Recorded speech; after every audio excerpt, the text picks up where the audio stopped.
व्याकुल होए धरनी पर गिरो गिरो जाए रे, व्याकुल होए धरनी पर गिरो गिरो जाए रे, व्याकुल होए धरनी पर गिरो गिरो जाए रे, सोने को पर्वत मानो धूल में उड़ाए रे, सोने को पर्वत मानो धूल में उड़ाए रे, कीर्तन करत मेरो गौर हरि जाए रे, कीर्तन करत मेरो गौर हरि जाए रे, हरि हरि बोल ऊंची भुजा उठाए रे, हरि हरि बोल ऊंची भुजा उठाए रे, कीर्तन करत मेरो गौर हरि जाए रे, व्याकुल होए धरनी पर गिरो गिरो जाए रे, व्याकुल होए धरनी पर गिरो गिरो जाए रे, नित्यानंद प्रभु अंग भरे हृदय लगाए रे,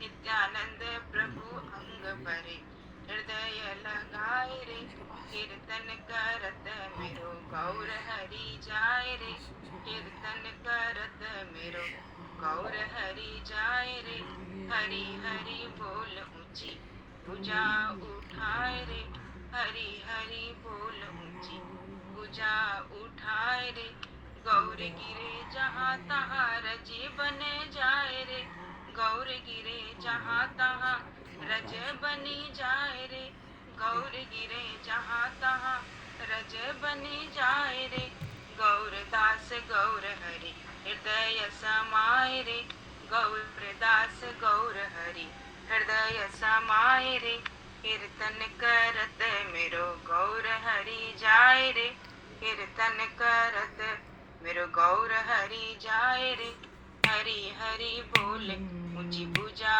उठाए रे, हरि हरि बोल ऊंची भुजा उठाए रे। बोलो श्री चैतन्य महाप्रभु की जय। भगवान नाम महाराज की जय। जय जय सीताराम, जय जय श्री राम। जय। अनंत कोटि ब्रह्मांड नायक सर्वेश्वर पूर्ण परात्पर ब्रह्म, असंख्य कल्याण गुणगंडले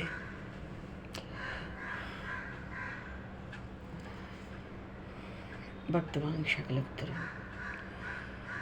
शरणागत वत्सल भक्त वत्सल दीय बंधु दया सिंधु भगवान श्री सीताराम जी महाराज की असीम कृपा करुणा से शर्मन जी महाराज के परम पावन भावमयी सन्निधि में, महापुरुषों की भावमयी उपस्थिति में एवं आप सभी श्रद्धालु भक्त वैष्णवों की मंगल सन्निधि में मानव जीवन का सर्वोत्कृष्ट फल भगवद गुणवान भगवत स्मरण कला हम सभी भगवान श्री कृष्ण चैतन्य देव के लीला चरित्रों के माध्यम से प्राप्त करने जा रहे हैं। सर्वप्रथम आप सभी भक्तजनों के श्री शरण में भगवत भाव से सादर वंदन, सादर वंदन। आप सभी को यथायोग्य जय श्री राम, जय जय श्री राधे, हरि शरणम, जय श्री।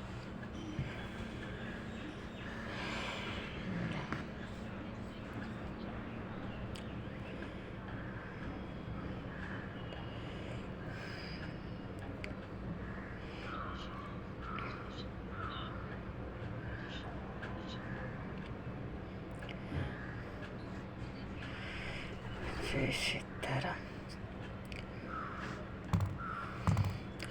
बरहापीडम नटवर वपु कर्णियो कर्णिकारम विव्रतवासः कनककपिशं वैजयन्तीं च मालाम्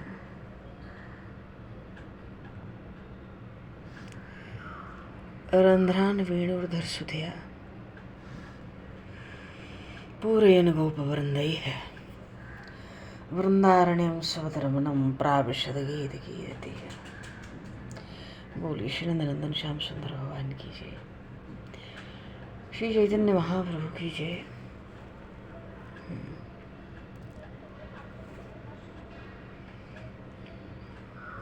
हरि शरण।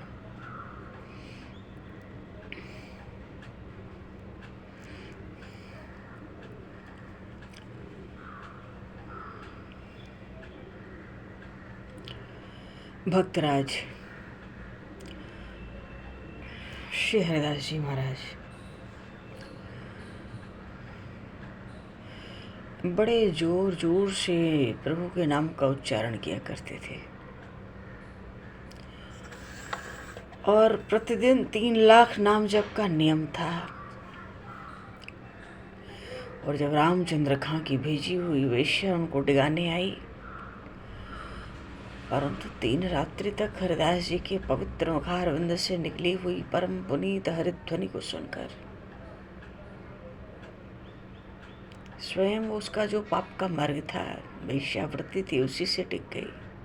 उसी क्षण दुराचार छोड़कर परम वैष्णवी बन गई।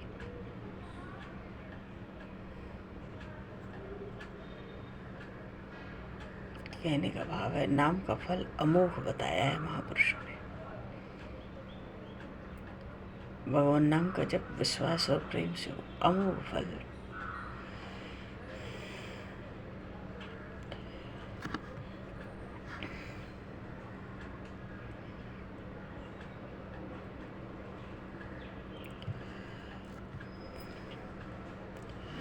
जीवन में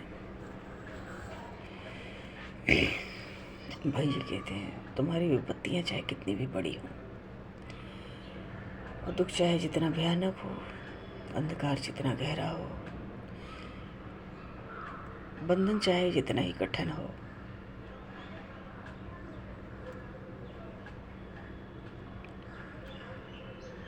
भगवान की कृपा शक्ति का पूर्ण आश्रय हो जाए, जीव ले ले तो इन सब से मुक्त हो जाए। परम विश्राम भी पा जाए।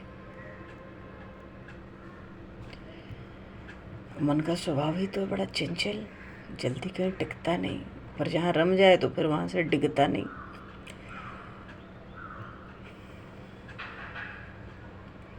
इसलिए महापुरुष कहते हैं, इसको परमात्मा में लगा लो, रम जाने दो।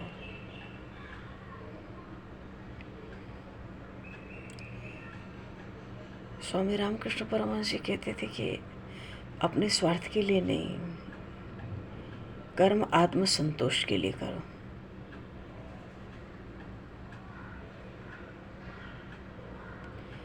आत्म संतोष के लिए कोई कर्म हो तो वही ईश्वर की सबसे बड़ी भक्ति और उपासना है।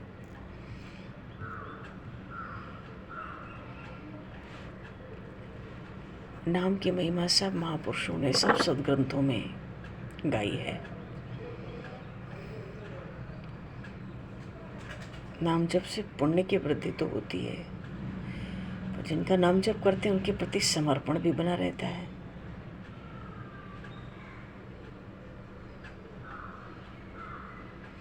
अब मंत्र का जाप करें या स्तोत्र पढ़ें या कथा कहें सुने, अगर मन लगता है तो उतने अंश में सीधा संबंध तो इष्ट से हो ही जाता है। तो नाम जप तो 2 तरह से है, केवल नाम का जप जैसे राम राम राम राम, दूसरा मंत्र का जप जैसे श्री राम जय राम। नाम ही है लेकिन मंत्र भी है, कहते हैं इसलिए मंत्र का प्रभाव अधिक पड़ता है। नाम जप के बाद मंत्र जाप, एक कृपा की प्राप्ति के लिए, दूसरा कार्य की सिद्धि के लिए, शक्ति की सिद्धि के लिए।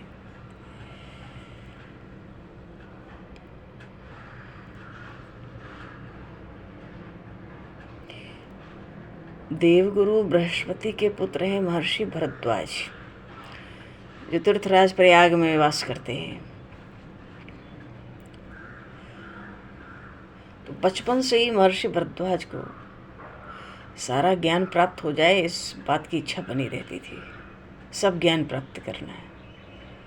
वो सोचते थे कि मुझे हर बात का पूरा ज्ञान हो। तो देवगुरु बृहस्पति ने अपने पुत्र भरद्वाज जी से कहा, वेदों में पूरी सृष्टि का ज्ञान बसा है, अगर तुम वेद पढ़ लोगे तो समझ लो तुमने सारी प्रकृति पढ़ ली और तुम्हें सारा ज्ञान मिल जाएगा। भरद्वाज जी पिता की आज्ञा से वेद पढ़ने लगे, जुट गए पढ़ने में। संकल्प की शक्ति और पढ़ाई की लगन, देवराज इंद्र बड़े प्रसन्न हुए। आ गए भरद्वाज जी के सामने, मैं तुम्हारी लगन देख के बहुत प्रसन्न हूँ, बोलो मैं तुम्हें क्या दे सकता हूँ। भरद्वाज जी बोले, ज्ञान तो बहुत है, ज्ञान बहुत है, इसलिए उम्र कम लगती है, कृपया मेरी उम्र 100 साल और बढ़ा दीजिए। देवराज इंद्र से भरद्वाज जी ने कहा। देवराज इंद्र ने बढ़ा दी 100 वर्ष की उम्र।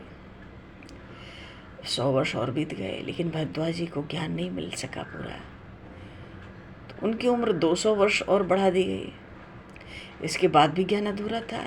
तो एक दिन देवराज इंद्र ने उनसे कहा, भरद्वाज सामने देखो, यहाँ 3 पहाड़ हैं, क्या मैं एक मुट्ठी मिट्टी लेकर क्या इन पहाड़ों की व्याख्या कर सकता हूँ? नहीं, संभव नहीं। ठीक इसी तरह तुम्हारा ज्ञान है ना, संसार बहुत बड़ा है और ज्ञान का संसार अथाह है। तो जितनी भी उम्र मिलेगी, जितनी भी मिली हुई है, पहले तो उसका सदुपयोग करो, उतना ज्ञान और प्राप्त करके उसका सही उपयोग कर लो, तो तुम्हें सब ज्ञान मिल जाएगा। क्योंकि कोई जिद करना, हठ करना, ये तो ज्ञान में अपने में ही बाधक है। बात अच्छी लगी। इंद्र जी की बात सुन के भरद्वाज ऋषि उस समय सूर्यदेव की उपासना करने लगे और अपना ज्ञान जो अभी तक था ना, उसको व्यवस्थित करने लगे।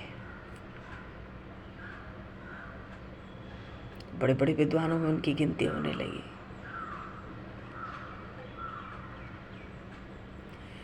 कहने का भाव यह है कि हर बात का हमें ज्ञान प्राप्त हो जाए, इससे बढ़िया ये है कि जो हम करें वो बड़ी श्रद्धा और निष्ठा से करें और निश्चित समय में किसी काम में पारंगत हो जाना,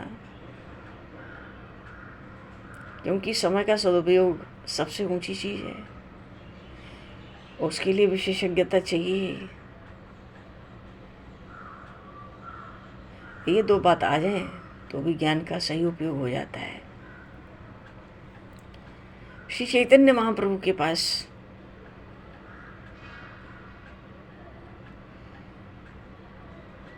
श्री चैतन्य महाप्रभु प्रेमावतार हैं और इस समय जगन्नाथपुरी में बड़ी भीड़ है, क्योंकि रथ यात्रा का समय है।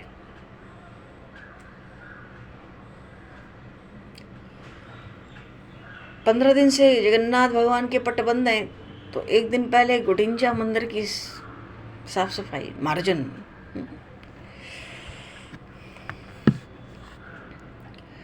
और इतने भक्त आ चुके हैं वहाँ, इतने भक्त आ चुके हैं। महाप्रभु प्रेम का अवतार है, तो प्रेमी भक्तों का प्रेम और बढ़े।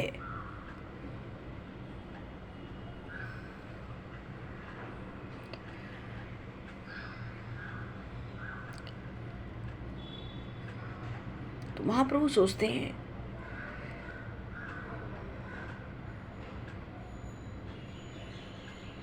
कि भाई जहाँ प्रेम है वहाँ दुख कैसा है? न शोक, न संताप, न थकान, न आलस, कुछ नहीं है। एक ही उद्देश्य वाले सब 10, 20, 100, 50 क्या 200, 500 भक्त हैं।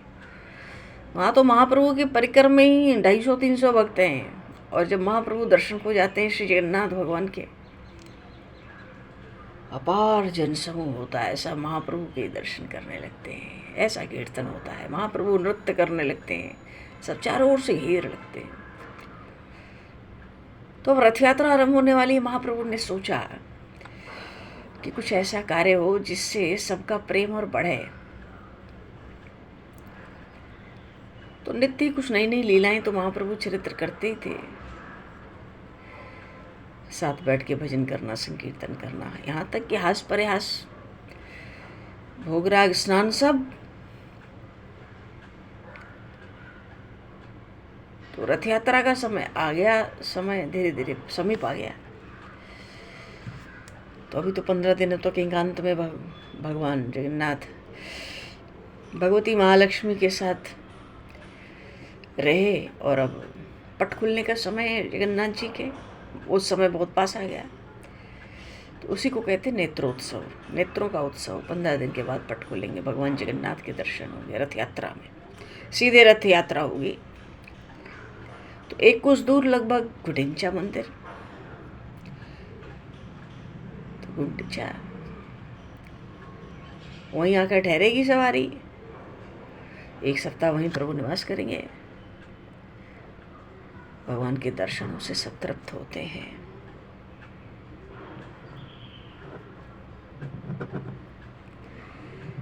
भगवान के दर्शन,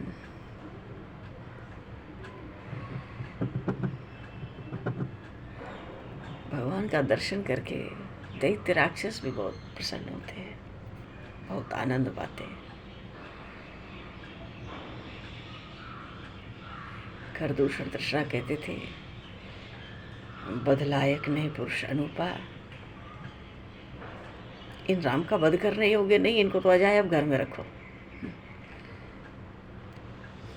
देखन कहाँ प्रभु करुणा कंधा, प्रकट भये सब जलचर वृंदा। भगवान जब सेतु बंधन हुआ तो सोचे हम भी खड़े होकर देखें कि ये समंदर कितना विशाल है भाई, इसकी विशालता देखें।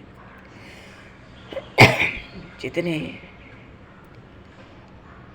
घड़ियाल, मगर, बड़ी बड़ी मछलियाँ, कछुए, न जाने कौन कौन जल जंतु जलचर सब प्रकट हो गए। अपलक अनिमेष दृष्टि से प्रभु का दर्शन करते हैं।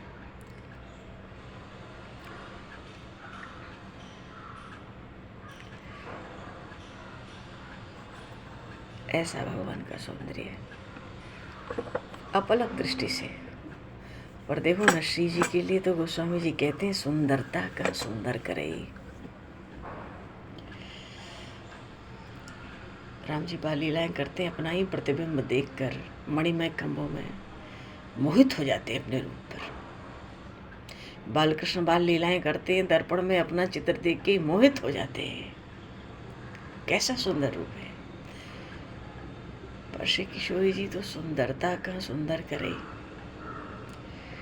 भगवान नारायण ने मोहिनी रूप धारण किया और भगवान शिव मोह को प्राप्त हो गए। तो भगवान नारायण को ऐसा सुंदर मोहिनी रूप कहाँ से मिला, कैसे प्राप्त हुआ कि भगवान शिव भी मोहित हो गए, मोह में पड़ गए, दौड़ पड़े भगवान के उस मोहिनी स्वरूप के पीछे पीछे। तो उनको इतना रूप देने वाली तो श्री जी है। तो गोस्वामी जी ने कह दिया है सुंदरता का सुंदर करे,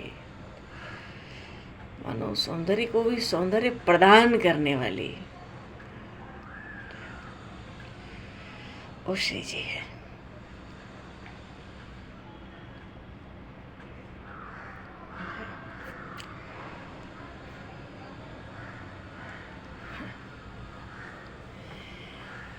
एक बार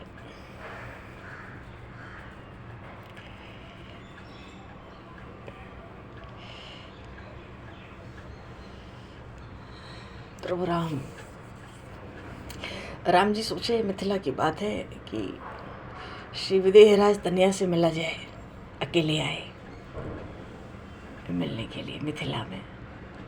तो उस समय श्री विदेहराज तनिया श्री जनकनंदिनी अपनी सखियों के साथ, सब सखियाँ, खबर आ गई राम जी आ रहे हैं। पता चला अकेले आ रहे हैं। मिथिला तो नित्य विहार ही है।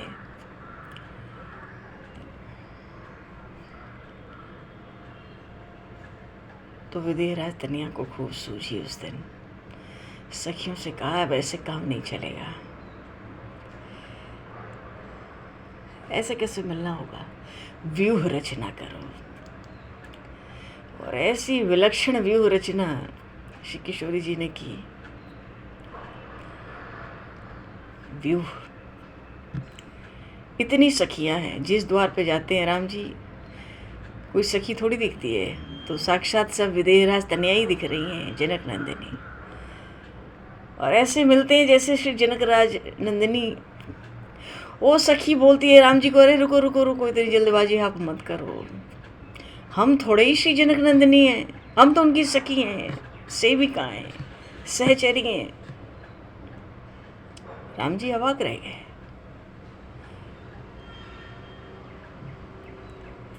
फिर कैसे मिले? भीतर जाओ, भीतर जाने का रास्ता भी नहीं मिलता था राम जी को। व्यूह, श्री जानकी मैया ने ऐसा व्यूह रचा। फिर बड़ा श्रम करके कोई और सखी मिल जाती उस व्यूह में तो हाँ, ये विदेहराज तनिया है, ठीक है, वो नहीं थी, ये है, ये तो पूरी है। फिर वहाँ पर वार्तालाप आरंभ करते, कुछ आग्रह आरंभ करते, कुछ निवेदन करना आरंभ करते। तब तक वो कहती है, अरे अरे राम जी ये क्या कर रहे हैं, हम थोड़े ही हैं।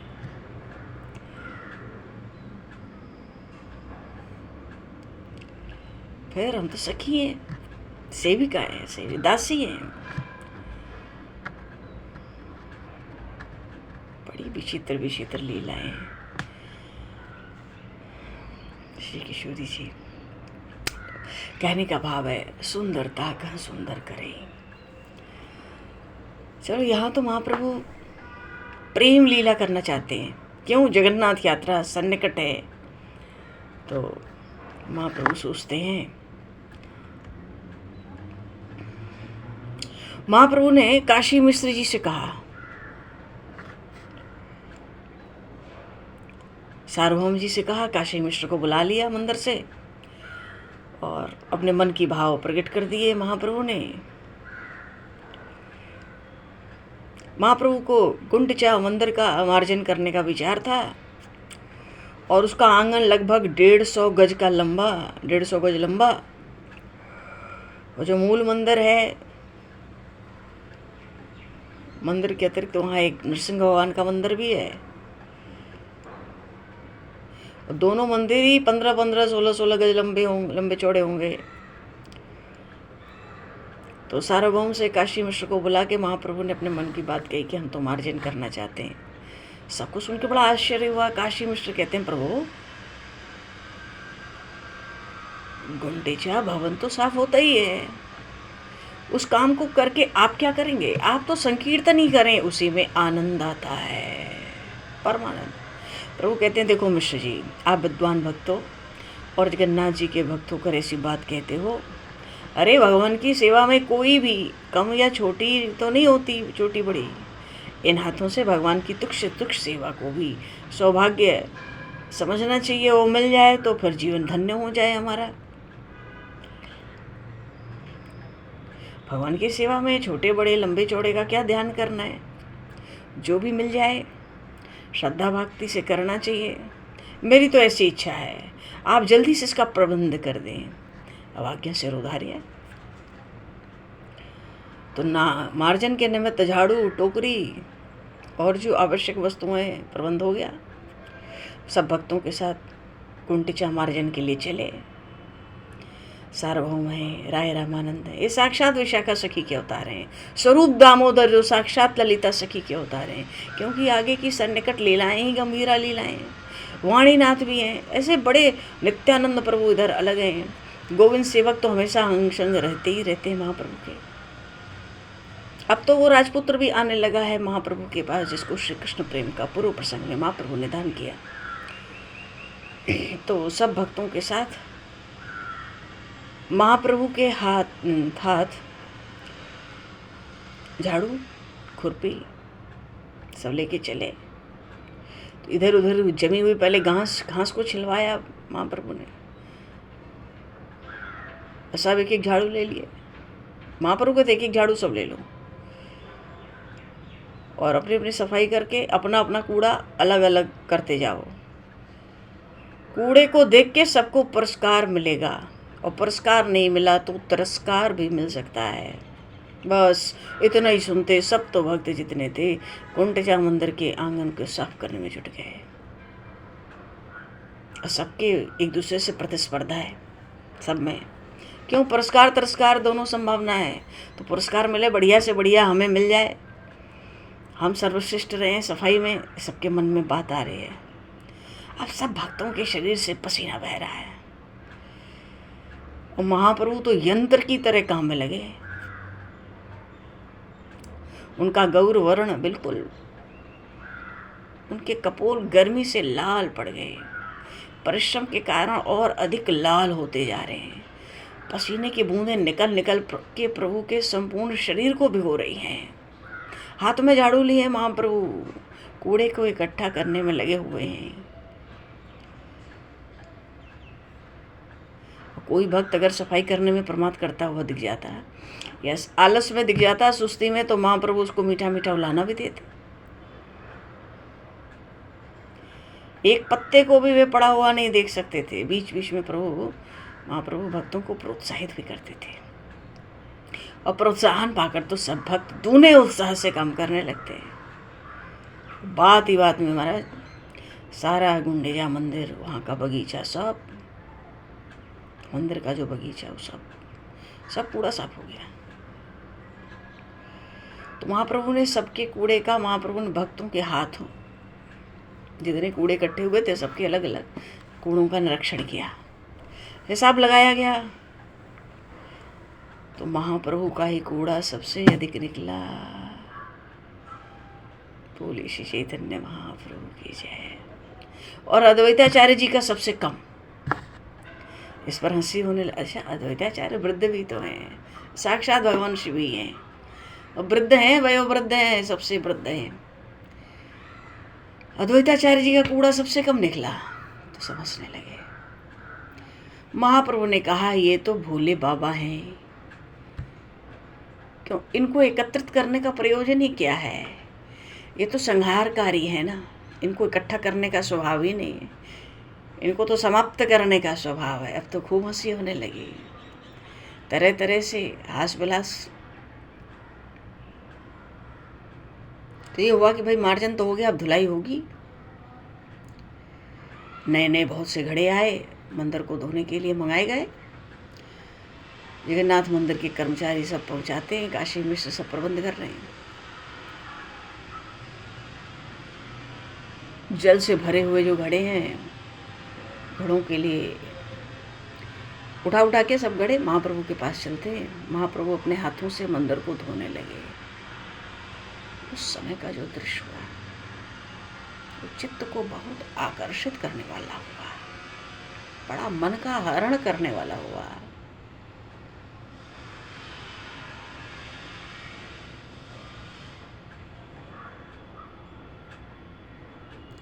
और झाड़ू देने वाले तो झाड़ू देते देते थक गए, धोतियां गीली पड़ गईं, संभाल रहे एक हाथ से घड़ा, एक हाथ से धोती। महाप्रभु इतना जल डाल रहे हैं, धुलाई भी कर रहे हैं, इतना जल डाल रहे हैं, किसी किसी के हाथ से घड़ा गिर भी पड़ता, फूट भी जाता, जल फैल भी जाता। उसी समय कोई दूसरा भक्त आता और तुरंत नया घड़ा दे देता। और कितने तो जल, कोई तो जल लाते समय गिरे हुए जलों में फिसल कर ही धड़ाम से गिर पड़ते। सब भक्त देख कर ताली बजाते, हंसते। और बहुत से तो केवल तालाबों से ही जल भर के ले आते थे। बहुत से भक्त ऐसे थे जो खाली पड़े हुए घड़ों को भर देने के लिए नियुक्त कर दिए गए थे। बहुत से महाप्रभु के साथ नीचे ऊपर, और जो पक्की पक्की दीवारें थी उनको भी वस्त्रों से धो रहे हैं और बड़ी हुंकार के साथ हरी हरी पुकार रहे हैं, जल भरते जा रहे हैं, जल्दी जल्दी नीचे उड़ेलते जा रहे हैं। और बहुत से तो जानबूझकर महाप्रभु के पैरों पर ही जल डाल देते हैं और चरणामृत का पान करते हैं। महाप्रभु इन चीजों की ओर कुछ भी ध्यान नहीं देते।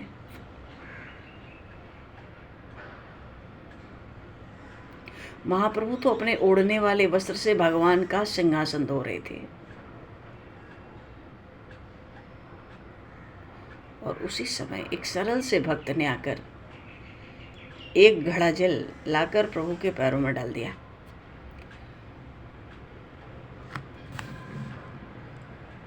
और सबके देखते ही देखते उस चरणामृत का वो पान करने लगा। महाप्रभु की भी दृष्टि पड़ी, क्रोध प्रकट किया उस पर। कहने लगे, महाप्रभु ये मेरे साथ कैसा अन्याय कर रहे हो, हैं? मुझे पतित करना चाहते हो तुम?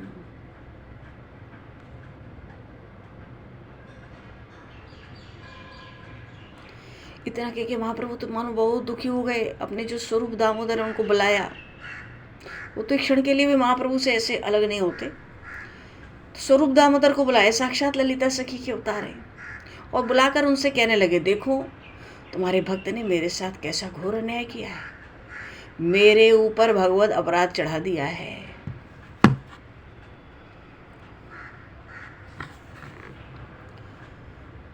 भगवान के मंदिर में मेरा पादोदक पिया है इसने। पर क्या करें, वो स्वरूप दामोदर इसको अपराधी नहीं समझते थे, क्योंकि उनकी दृष्टि में भगवान जगन्नाथ में और महाप्रभु में किसी प्रकार कोई अंतर ही नहीं था।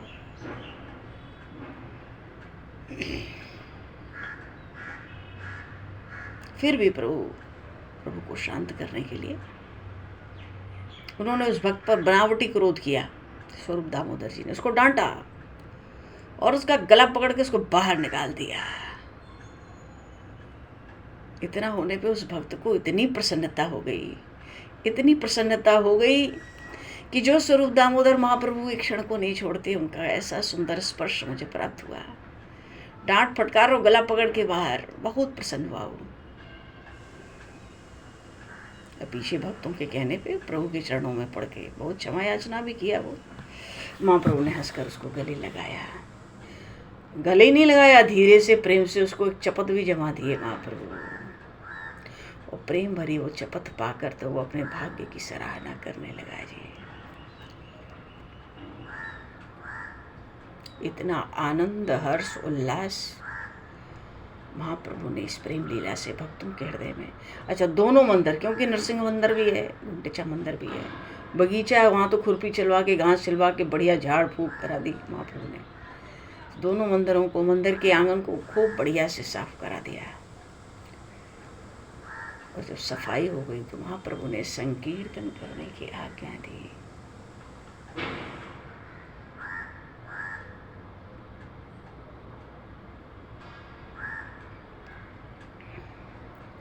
फिर तो सब भक्त अपने अपने खोल करताल को लेके संकीर्तन करने लगे।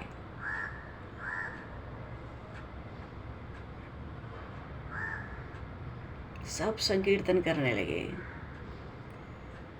कीर्तन ही नहीं करने लगे, भक्त लोग कीर्तन के बाजों के साथ उद्दंड नृत्य करने लगे। ऐसा आनंद हुआ भक्तों में कि अपने आप को भूलकर संकीर्तन के साथ नृत्य कर रहे थे। और नृत्य करते करते अद्वैताचार्य के पुत्र गोविंद तो मूर्छित होके गिर पड़े। गोविंद गोविंद हरि मुरारी, गोविंद गोविंद मुकुंद कृष्ण, गोविंद गोविंद रथांग पाणे, गोविंद दामोदर माधवेति, गोविंद गोविंद हरि मुरारी, गोविंद गोविंद मुकुंद कृष्ण, गोविंद गोविंद रथांग पाणे, गोविंद दामोदर माधवेति, गोविंद गोविंद हरि मुरारी, गोविंद गोविंद मुकुंद कृष्ण, गोविंद गोविंद रथांग पाणे, गोविंद दामोदर माधवेति, गोविंद गोविंद हरि मुरारी, गोविंद गोविंद मुकुंद कृष्ण, गोविंद गोविंद रथांग पाणे, गोविंद दामोदर माधवेति, गोविंद गोविंद हरि मुरारी,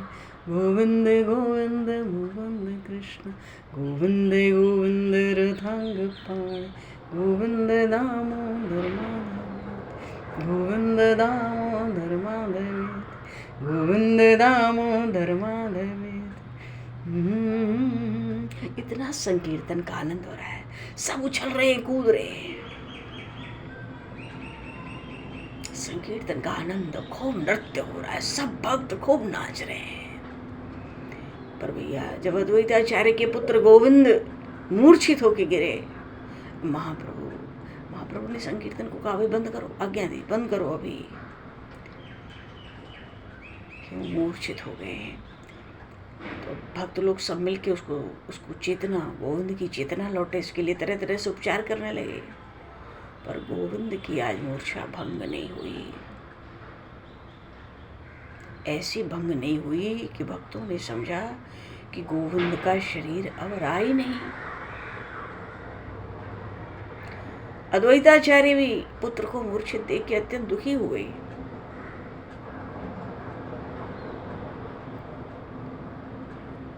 बड़ी देर हो गई, गोविंद की चेतना नहीं लौटी। अंततः महाप्रभु ने उसकी छाती पर हाथ रखकर कहा, गोविंद तुम उठते क्यों नहीं? अरे बड़ी देर हो गई, चलो मेरे साथ स्नान करने नहीं चलोगे?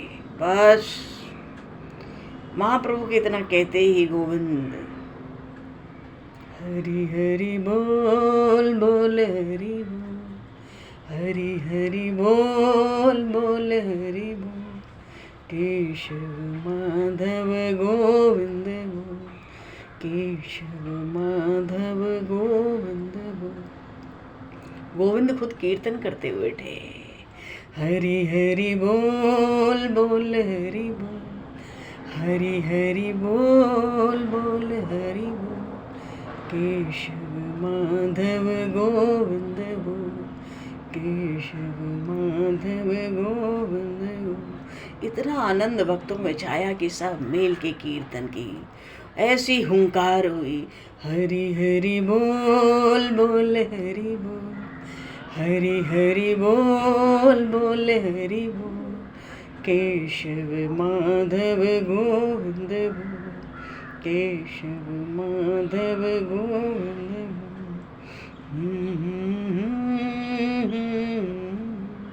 गोविंद उठे तो फिर वो तो कीर्तन हरि हरि बोल, केशव माधव गोविंद बोल ही करते उठे।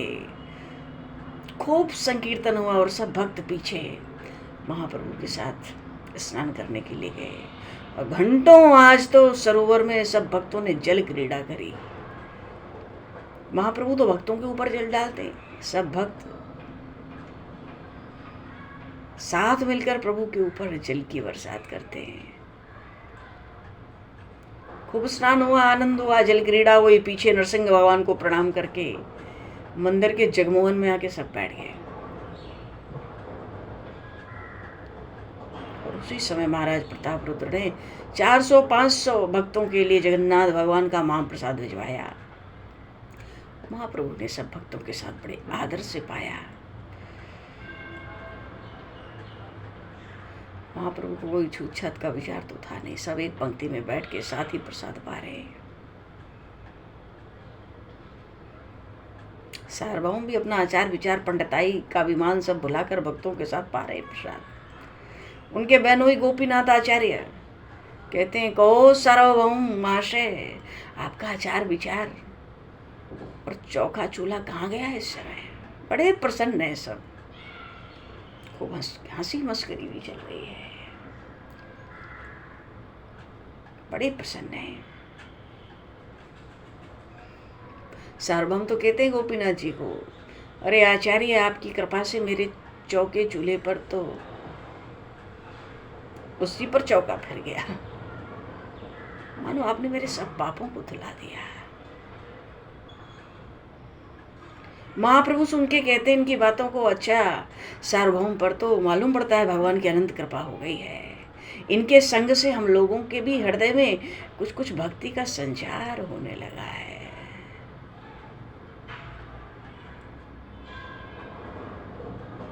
सार्वभौम कहते हैं, प्रभु भगवत कृपा न होती, आपकी कृपा न होती तो इस अभिमानी को आपकी चरण सेवा का सौभाग्य कैसे मिलता। ये तो भगवत कृपा का प्रत्यक्ष प्रमाण है कि साक्षात भगवान अपने समीप बिठाकर मुझे भोजन करा रहे हैं। सब भक्तों को इन बातों को सुन के बड़ा आनंद हुआ। भोजन के पीछे सब हरध्वनि करते हुए संकीर्तन करते हुए उठे। महाप्रभु का उच्चिष्ट शीत प्रसादी गोविंद ने हरदास जी महाराज को दिया और भक्तों में भी थोड़ा थोड़ा बांट लिया। पीछे तो महाप्रभु स्वयं अपने कर कमलों से सब भक्तों को माला प्रदान कर रहे हैं, सबके मस्तक पर चंदन लगा रहे हैं। भक्तों को आज इस लीला से बहुत आनंद हुआ। बोले श्री चैतन्य महाप्रभु की जय। आगे तो श्री जगन्नाथ रथ यात्रा का ही प्रसंग है। श्री चैतन्य महाप्रभु की जय। श्यावर रामचंद्र भगवान की जय। नंदनंदन श्याम सुंदर भगवान की जय। श्री गौरी शंकर भगवान की जय। हनुमान जी महाराज की जय। सब संतन की जय, सब भक्तन की जय, सदगुरुदेव भगवान की जय। तो भगवान समय को दृष्टिगत करते हुए आज यहीं पर वाणी को विराम और वाक्य पुष्पांजलि प्रभु के श्री चरणों में सादर समर्पित। आप सभी को भी यथा योग्य जय सिया राम, जय जय श्री राधे, हरि श्री राम, जय सीताराम, जय जय राम, जय जय श्री राधे, हरि शरणम। जय श्री राम, जय जय श्री राधे, हरि शरणम। जय श्री राम, शरणम राधे, जय श्री राम, राधे राधे, हरि शरणम। जय श्री राम, जय श्री राम, राधे राधे। जय श्री गुरु महाराज। जय श्री राम, जय जय श्री राधे, हरि शरणम। हरि बोल, हरि बोल। बोले भगवान जो कोई आप बोलना चाहें। बोलो सियावर रामचंद्र भगवान